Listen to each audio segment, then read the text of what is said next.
It was a close friend who clued me in that my wife of 21 years was cheating on me. My buddy Bruce called me at work to tell me that he had just seen my wife Libby walking hand in hand into a cheap hotel on the outskirts of our town. He said he took some pictures on his phone. Of course, I didn't believe it at first. I figured there had to be a logical explanation for her going into the hotel room with another man in the middle of the day when she was supposed to be working. I'm TJ, by the way. I asked Bruce to send me the pictures right away. I sat there dumbfounded. There was no mistaking that it was my wife, Libby, in the pictures. That night, I asked her about her day, questioning her if she went anywhere for lunch. To my surprise, she lied, said she ate at her desk. I gave her a surprised look, asking her again, "Are you sure you didn't go out for lunch?" Libby's reaction shocked me even more. I said, "No, what? Are you questioning if I'm lying?" There was anger in her voice, no trace of guilt. The pictures along with her lie really didn't prove anything. I did what every other man who thinks his wife is cheating on him does. I went to a private investigator. They were not what I expected. Instead of the seedy, dark, smoke-filled office with an old, disgraced cop, I was ushered into a bright, modern office with two nerdy-looking young men. They impressed me with their tech-savvy and understanding of how to get to places that everyday people couldn't. While impressive, they weren't cheap. Not cheap, but very effective. In 2 weeks, I was back in their office. A folder was pushed across the table that contained a full report that contained pictures and videos. It detailed my wife's affairs with 2 different men, one with a salesman at her work, and the second with a mechanic who she met working on her car. She had been with the salesman, Dan Calhoun, for over a year, and the mechanic, Henry Chambers, for just a few months. With the evidence in hand, my next stop was a divorce attorney. Had this been a one-time thing, I might have been able to forgive her, but cheating on me for over a year was too much. There were several transcripts in the report from her liaisons with the salesman that indicated he was not her first affair. The transcripts further made it clear that Libby enjoyed her current situation and wanted it to continue. She liked having the security and stability of the life I've provided for her, but also loved being with other men. She worked, but it was my business that provided our good way of life. Our son and daughter were away at Big Ten colleges thanks to the money I made. My visit with the divorce lawyer was an eye-opener at the very least. I quickly learned that divorce laws have no interest in who the cheating party is. They are set up to make sure the man gets screwed in every way possible. Yes, that is just my editorial, but the lawyer agreed. I left the lawyer's office angry and depressed. My next problem shouldn't have been a problem, but given my wife's actions, I was depressed about that too. I had a meeting with my business accountant, Jerry. Jerry was going to explain the big success that was looming for my business. We had 3 new accounts that were going to push the business worth over $10 million. Jerry stopped halfway through his presentation. I don't get it. I'm telling you that all your hard work has finally paid off, making you a rich person, and you look like you're about to kick my back. I swallowed hard and told Jerry my sad story of Libby cheating on me and how the lawyer told me that not only would she get half of everything, but I would probably have to liquidate the company to pay her off. That didn't count the monthly alimony payments she would get to continue to be with her lovers. The only saving grace was the kids were out of the house. Oh, the house. She would get that too. Jerry gave me his condolences and suggested we postpone our meeting until I was in a better frame of mind. Jerry packed up and went back to his office. My afternoon in the office was completely unproductive till late in the day when Jerry called. TJ, can you swing by my office on the way home? I have an idea. Anything to prolong facing Libby was preferable. Jerry ushered me into his office and closed the door. First, I need to ask you some questions. You've always told me that Libby has very little interest in your business. Is that still correct? I nodded, confused about where he was going. Then I'm going to assume that she has no idea that the value of your company is about to go through the roof? That's right. I've never talked to her much about the business, and we really haven't done much talking lately. Where are you going with this? Jerry put up his hand. Just bear with me, I'm almost there. Last thing, She doesn't know that you know she is cheating on you, right? Right. I haven't confronted her and haven't said a word. Okay, divorce is your solution, he replied. Have you not been listening? The lawyer said I would be at a significant disadvantage in a divorce. No, you get a disadvantage if you confront her and divorce her. You're going to divorce her and get her to agree to your terms. How the hell am I going to do that? Blackmail her with the photos and video. With all the money at stake, she won't care. You're thinking about this wrong. She's going to agree because she won't know what is actually happening. Have you ever heard of a tax divorce? I looked at him confused, shaking my head. It was a thing a few years ago. Couples would get a divorce at the end of the year for tax purposes. There was a flood of these tax divorces in December for couples where they both worked, but one made considerably more than the other. It could save some couples enough to take an expensive trip where they would get married again. The government has closed off most of those loopholes, but I'm betting your wife doesn't know a lot about tax law. I don't know, Jerry. Several times in the transcripts, she states that she doesn't want a divorce. She just wants to have men on the side. She likes the life I provide for her. She even talked about quitting her job to have more time to fool around. That's even better. We'll use her greed against her. You tell her that your business is about to expand, but it is going to have substantial tax consequences. You tell her you may have to take a few more out-of-town trips, but she would be able to quit her job a short time. She will see that she could have the best of all worlds for her. More time to mess around and more money. Tell her I've proposed this tax divorce with the payoff being a trip to Hawaii for the remarriage and a lot more money. Is that legal? I asked. Of course it is legal. We draw up the paperwork with fair terms, but with you keeping your business and no alimony. Let me get to work on a draft.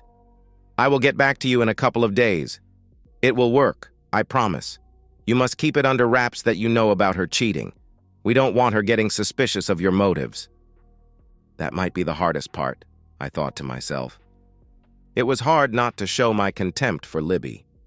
I almost lost it when she told me she was going to have to start working late on Tuesdays and Thursdays. The private investigator's report showed that she was with the mechanic on Tuesdays and the salesman on Thursdays. I was a little sarcastic, but kept my cool. A week later, Jerry had the paperwork ready. He gave me a report to give Libby that would show how much we would save. It also pointed out the details that we would have to execute to make the savings happen, like putting the house in Libby's name only. I was just glad it was Wednesday when I was going to have my talk. I didn't think I could hold it together if I knew that she had just been with one of her boyfriends. I was seated at the kitchen table with 3 folders on the table when she walked in. Honey, we need to talk.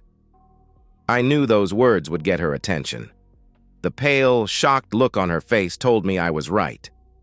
Libby looked at the folders with fear. Is there something wrong? She asked with her voice trembling. I picked up the first folder and opened it. No. This a good thing, but I want you to hear me out before you say anything. My company has been doing well, but is about to do even better. You know I have been able to provide for our family well, but always had to keep putting the bulk of the profits back into the business. We are on the verge that all paying off. The problem is the tax ramifications. Working with my accountant, he has found a way that we can save about $50,000. Libby's eyes lit up. 50,000? We don't have to do anything illegal, do we? No, he said it is perfectly legal and a lot of people do it. Okay, TJ, quit dancing around. What are you talking about? I pulled out the second folder. It's called a tax divorce. Libby gasped. Just hear me out. A lot of people do this. It rectifies the marriage penalty. In our case, the new revenue will bring a big penalty. Jerry said that many of his clients get divorced in December, then with the money they save, they take an exotic vacation in January to get remarried. They did change some of the rules that you have to stay divorced for 6 months, otherwise it is fraud. Jerry threw that in just in case she Googled tax divorce, because that was a new stipulation by the government. Libby had a shocked look on her face. I had to go into damage control now. We would only be divorced on paper. Jerry did say that we might have to stay divorced the entire year to receive the tax benefits the second year, which could be substantial. I'm going to have to work a few more hours and take a few more trips, but it is going to pay off for the company and us. You could probably even quit your job. There are a few details we would have to work out." I could see the wheels turning in her head. I knew exactly what she was thinking. More money and more time for her to be with her boyfriends. "What is in the details?" she asked. "We actually have to get divorced." I picked up the third folder. "We will have to do a split of our assets. I will do a quick claim deed to you for the house and then split our bank accounts. I will switch all the utilities into your name but have the payments come out of my account. Nothing will change, but we will have more money." Libby had a strange look on her face and then started to talk. I quickly stopped her by taking a poke at her. "Look, I know how much our marriage means to you. We don't have to do this. We can just pay the extra in taxes." I knew I had her at that point. "No, I think it's a good idea. I don't like the idea of us getting divorced, but if it is just on paper, it will be worth it." I tried hard to suppress my smirk. "I don't want to rush you on this decision, but Jerry said we have to move fast to make this work. We must sign the petition and these authorizations, and he will do the rest. Jerry said you need to read through it before you sign it. I do have a trip starting this Friday and going through the weekend." I knew that would seal the deal for my loving, cheating wife. Libby picked up the folder with the petition. "I think it is a good idea. I will read this over and sign it so you can get your accountant on it." Libby signed the paperwork before I took the trip that I told her about. There was no business trip, but I needed time to get everything ready and to see if she fell right in with her boyfriends. I had installed hidden cameras in the house to record her activities. True to her nature, the mechanic was with her on my bed an hour after I left. The divorce went through just as planned, with little changing in our life, other than a complete end to our intimate life. Libby asked about it a couple of times, but I always blamed it on the stress of the job and the new accounts. She didn't push it as she was getting all she needed from her two boyfriends. I was keeping tabs on Libby and her activities in our bedroom. Not that I wanted to see her with other men. I had become immune to that. I needed to know if she had figured out my plan. The divorce became final when the judge signed the decree a week after we filed it, but there were limits on when it could be modified and why. Jerry said we needed to wait 180 days before doing anything permanent. As we approached the 180-day mark of the divorce, I wanted out. I sat down with Jerry to determine the best exit plan. Yes, I wanted out, but I wanted to humiliate her on the way out. I wanted her adultery exposed in the most public way. "Look, TJ, if you let on that you knew about her infidelity before the divorce, she might be able to convince a judge that the tax divorce was just a sham to keep your money away from her," Jerry said. "But she is the cheater. She needs to be punished." "You don't want to take that chance, do you? This will be easy. You catch her in bed with either one of her guys and move out. Take some pictures so she can't deny it. With that evidence alone, you say you're done with her and just don't get remarried." I jumped up. "And she gets away with cheating on me." "I wouldn't call it getting away with it. She lost all interest in your company, you don't have to pay alimony, and most of all, you're free of her." "No. There has to be a way to burn her that doesn't jeopardize the tax divorce." Jerry put up his hand. "Wait. You have plenty of video of her messing around after the divorce, right?" I nodded. "You used that to publicly announce that you are not getting remarried. Cut off the utilities to the house and stop her money flow. You drop a bomb on her lovers to their wives and just sit back and watch the fireworks. I can say I discovered her cheating after the divorce and still torture. TJ, this would be a good time to cut her off. We have the first of those 3 big contracts coming in. You're about to be very wealthy. My suggestion is to find a place to live and then move out. Leave her hanging for a week or so, then drop the bomb on her. You need to figure out if you are going to clue your kids in on what's going on. They are the hard part of the equation. When they hear of her deception, I think they will be on my side. She had preached to them about honesty and fidelity constantly as they grew up. She made a big deal to our daughter by ratting her out to her then-boyfriend about going to a concert with another boy. As Libby told her, dishonesty in a relationship means the death of that relationship. Jerry chuckled. Damn, what a hypocrite. I think you're right that your daughter will hate her when she finds out. One last thing. You know there is nothing paperwork-wise you need to do to cut ties with Libby. Everything's done, you're not married, and the order is final now. Quit paying her bills to the house that you don't own, and you're done. I concluded my meeting with Jerry, intent on starting my split with Libby.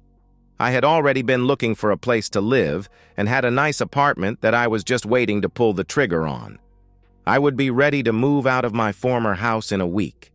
It was important for me that I meet with both of my children before the bomb dropped. Both were living in their college towns taking summer classes. My son, Derek, was quick to jump on my side. He was very angry with what his mother had done and was doing, but agreed not to say anything to her till I moved out. Jennifer, my daughter, wasn't as quick to convince. Her problem was that she couldn't believe that her mother would do such a thing. She didn't believe that her mother would cheat on me, given all her preaching about honesty and fidelity.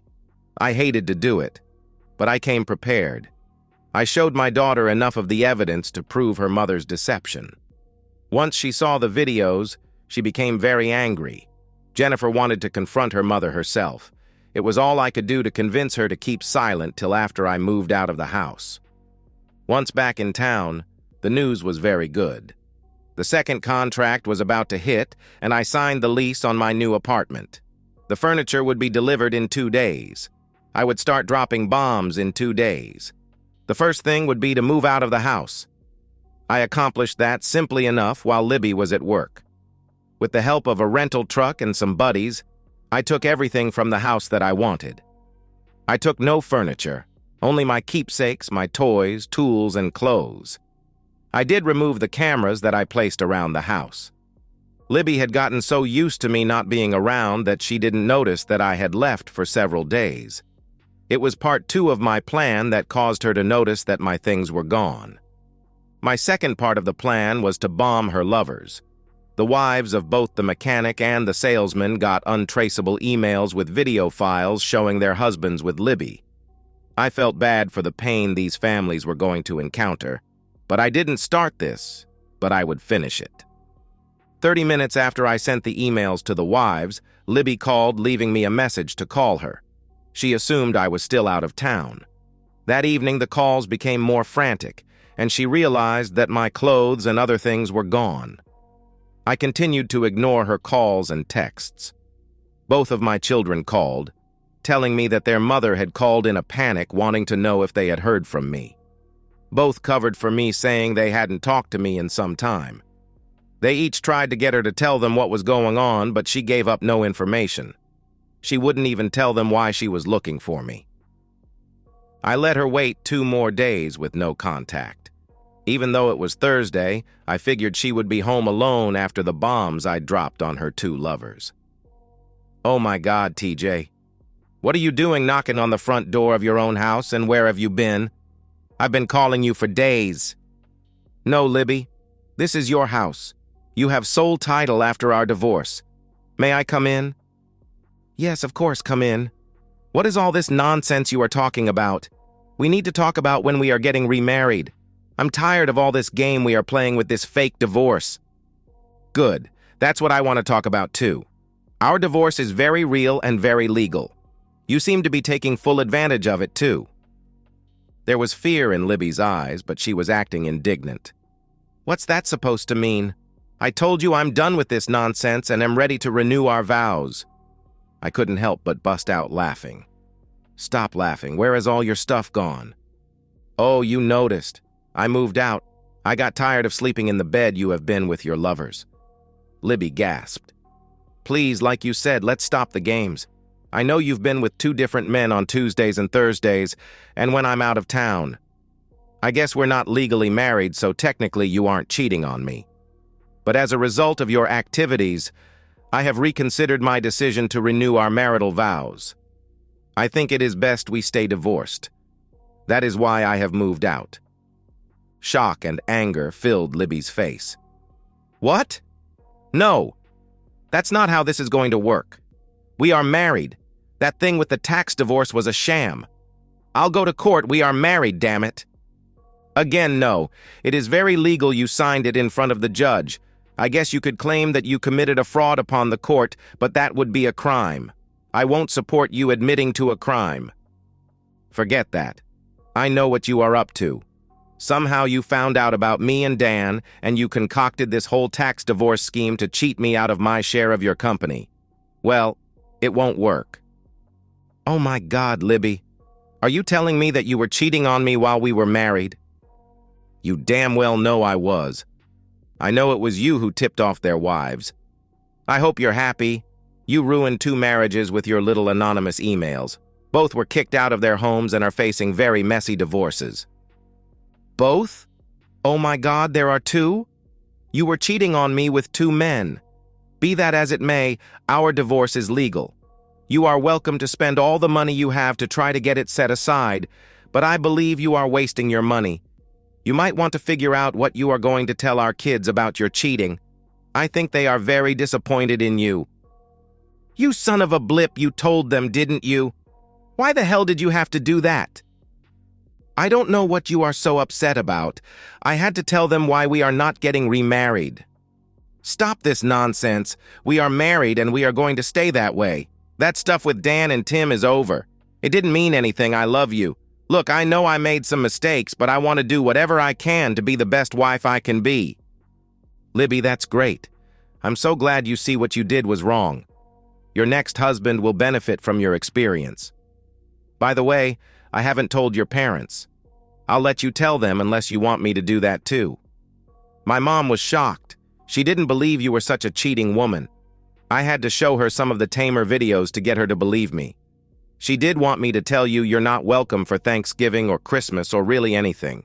She said something about slapping your face if she ever saw you again. Libby babbled on about me throwing our marriage away and begging me to give her another chance. I left the house with her crying and cursing at me at the same time. Libby did try to get the divorce decree set aside.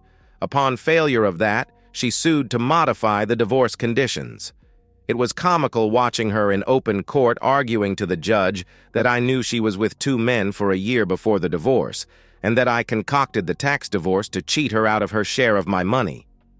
It seemed that she forgot that her parents and our kids were in the courtroom when she made these statements. When the judge ruled against her, he lectured her about cheating and blaming others for her own problems. After hearing that her parents confronted her about her cheating with 2 men while we were married. Apparently, she told them I was leaving her for another woman and trying to cheat her out of my business. It ended with her mom slapping Libby's face. Libby turned to Jennifer and Derek, who turned their back on their mother. None of them wanted anything to do with her after the hearing. And so, we've reached the end of today's story. Was it what you expected, or did it take a twist you didn't see coming? I'm curious to hear your thoughts. Share them in the comments below, and let's get a conversation going. If this story kept you hooked, make sure to hit that like button. And if you're new here or just haven't subscribed yet, now's the perfect time to join our community. I bring you fresh, captivating stories every day, so click that subscribe button and turn on notifications so you never miss out. Thanks for watching, and I'll see you in the next one.